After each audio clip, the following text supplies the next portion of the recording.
Act 1. DUI.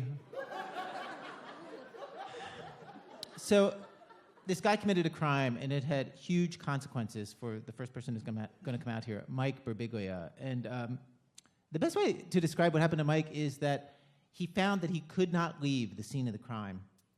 Please welcome Mike Birbiglia.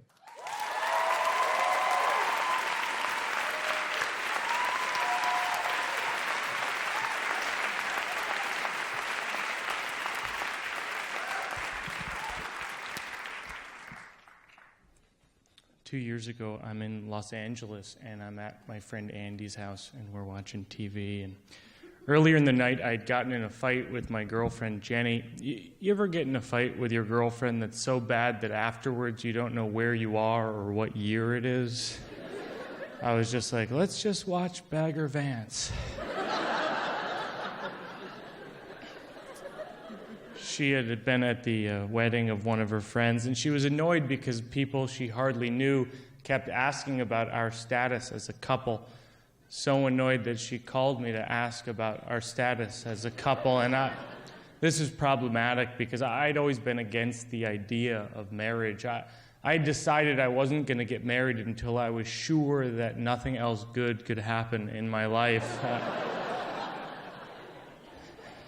Basically, I didn't see the upside of there being one person you're assigned to and who's assigned to you, because I never looked at my parents' marriage or really anyone who had been married 30 years and thought, I gotta get me some of that.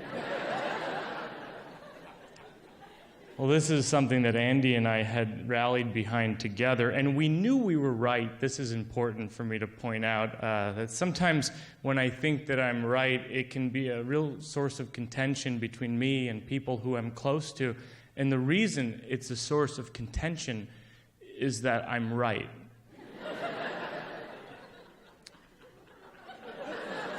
So not only did Andy and I not believe in marriage for ourselves, but we made it our mission to discourage other people from getting married, and people we cared about most.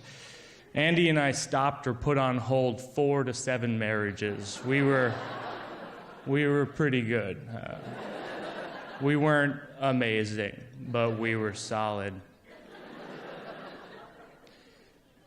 I'm at Andy's house, and it's 1 a.m., and I get into my rental car and I head back to my hotel, and I make a right turn out of Andy Street, and I am T-boned. That's the culinary way of describing it.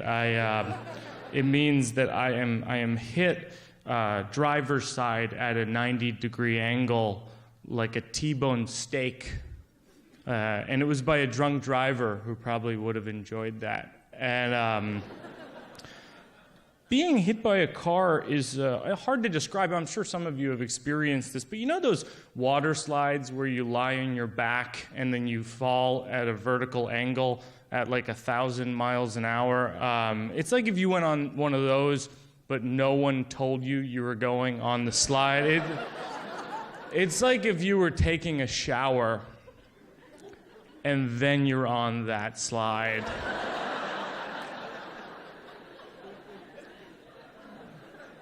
So in 1.5 seconds, my car spins around 180 degrees, and I hear nothing, and I think I'm dead. No, wait, I'm paralyzed, and then I hear nothing, and then I hear the other car skid out and drive away. And I have that Eli Wiesel moment where I think, human beings are animals. I think that's how he said it. And 20 minutes later, I'm sitting on the curb. Andy has shown up, as well as the police and the paramedics, and that's when I start crying. You know how when you drop a baby on the ground, it doesn't start crying right away because it doesn't understand the concept of dropping a baby on the ground until it sees your face, and then it's like, oh, I guess I should be crying or something. And I'm crying because I'm looking at my totaled car, and it hits me that in that moment I might have ceased to exist.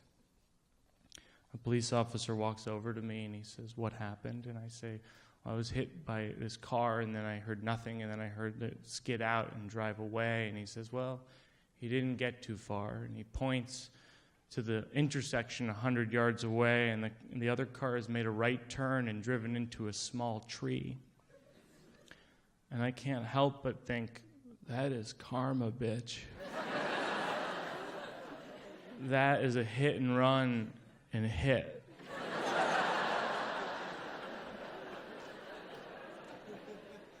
I'm on the curb, and the cop asked me to sign a piece of paper, and I say, what's it for? And he says, it's a statement saying you're okay and that we can leave.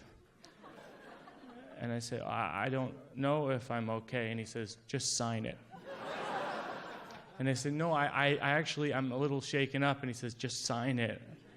And he holds it in my face, and it occurs to me that he's not going to move. And so I sign it. And Andy drives me to the hospital just as a precaution. And the doctor, we have to wait an hour because the doctor is treating the drunk guy. He beat us there. And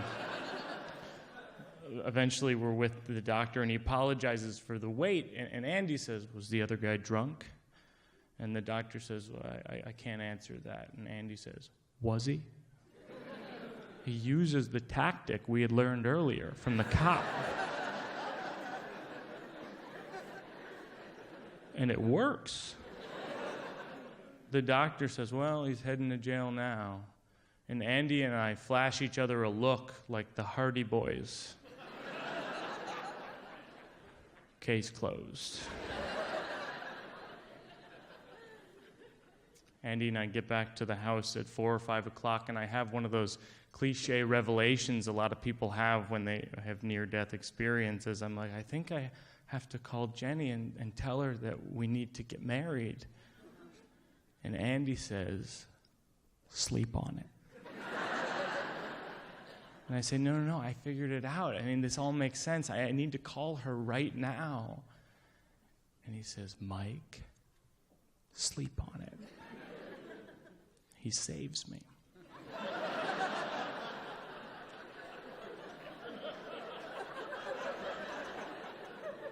And the next morning, I fly back to New York, and I get a call on my voicemail from the rental car agency telling me that the accident report found me at fault, and I owe $12,000 for the repairs on the other guy's Mercedes SUV. And I call back right away, and I explain that this is a mistake, and the woman says, unless they change the accident report, you owe $12,000. And so I start freaking out, and I'm like, I need to fix this.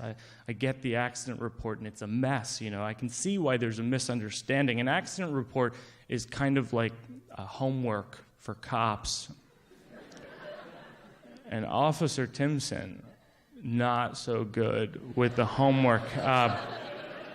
The report mixes up vehicle 1 and vehicle 2, driver 1 and driver 2. I actually want to show you this. This is the actual report, and it mixes it up so badly that it says a P1, that's me, started to go, but all of a sudden, V1, that's also me,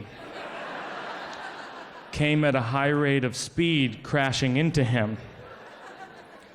They're saying I crashed into my own car. I mean, I'm pretty self-destructive, but I would never crash into my own car with my own car, nor would I understand how to do that. I also love this. This is the statement of the other driver at the scene of the crime.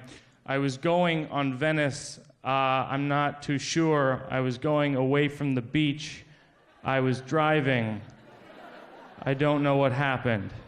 Did I hurt anyone? I don't know where I was going, but I came from home. I had a sip of beer. Which is really everyone's favorite quantity of beer, is the sip. That's what they serve at the pubs these days, a pint, a pitcher, a sip, a tablespoon. People are like, always like, oh man, I had a sip of beer. I don't know where I'm driving from or where I'm driving to. Well, the problem is that even with all that, Officer Timpson made one key mistake. He checked the box that said that I was at fault. So I called the police station to get the captain on the phone, and he ducks my calls for days, and I can't get in touch with him. And then finally I get him on the phone, and I'm so relieved. I'm like, I explained that I was wronged, I was nearly killed, and I tell him the whole story, and he says, you made a bad turn, now do the right thing and pay for the guy's car. I know. And I explained, this is just an easy thing to fix. It's just a mix-up, and he's not hearing any of it. And finally, I'm like, please, can we just discuss this for a second, like just as people, just as like one human being to another? At this point, I'd become Adam Sandler in one of his more sentimental films. I was like, can you see how crazy this is? That this guy who's drunk crashed into my car. He nearly killed me. Inches from where he hit, I'd be dead. And you're saying that my parents would have had to pay for his car. And he says, do the right thing and pay for the guy's car. And I hang up the phone. And this is when it becomes about principle. This isn't about money. This is about stopping a man who has no regard for people or the law. This is Chinatown. I start printing out Google Maps of the scene of the accident and California state driving laws. I pore over the police report, circling inconsistencies and scrawling notes in the margins like, are you kidding me? And this makes no sense. And what is this blacked out part? There was a blacked out part next to his blood alcohol level. And I'm calling lawyers and private investigators. There's only one lawyer who will even consider my case. He's an accident lawyer. And he says, did you have any loss of income from the accident? I said, no. And he says, did you have any loss of income from the accident? And I say, no, this isn't about money. And it gets very quiet. And I say, I shouldn't have to lie. I'm right. And he doesn't take the case. And this is when I start going crazy. I start obsessing over the actual driver. I'm like, who is this man who nearly kills me and wants my $12,000? I know his name. It's Jim Bosworth. That's not his name. But I do know his name. And I register for an online account at netdetective.com, which is a great site for vigilantes who have $29.95. And so I know where he lives, what he does. My inner monologue becomes like a movie trailer for a revenge thriller. Like, Jim Bosworth thought he was going to get away with this. But he didn't count on one thing. Mike Birbiglia. So I'm up till 3 a.m. every night. It's hard when you know that you're right. And I start coming up with these illogical plans, like, I'm going to quit my job and work on this full time. I'm going to sue the LAPD, and I will track down Jim Bosworth. At this point, people stop talking to me. My friends would call me, and they'd be like, hey, what's going on? I'd be like, I'll tell you what's going on. They'd be like, you should get a lawyer. And I snap. I'm like, this is way past lawyers.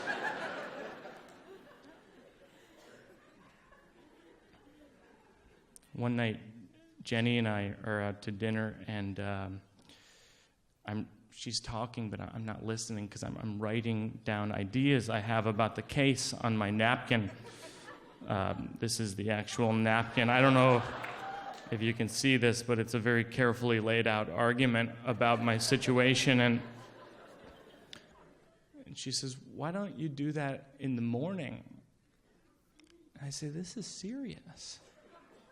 Which part of this napkin don't you understand?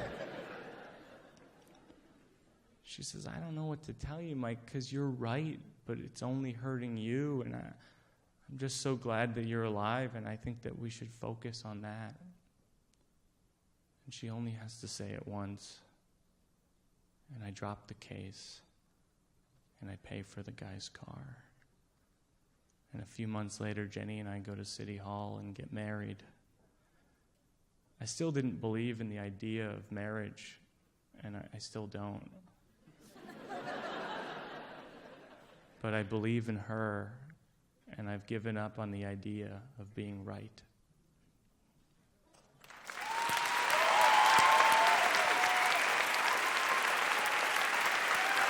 Mike Birbiglia.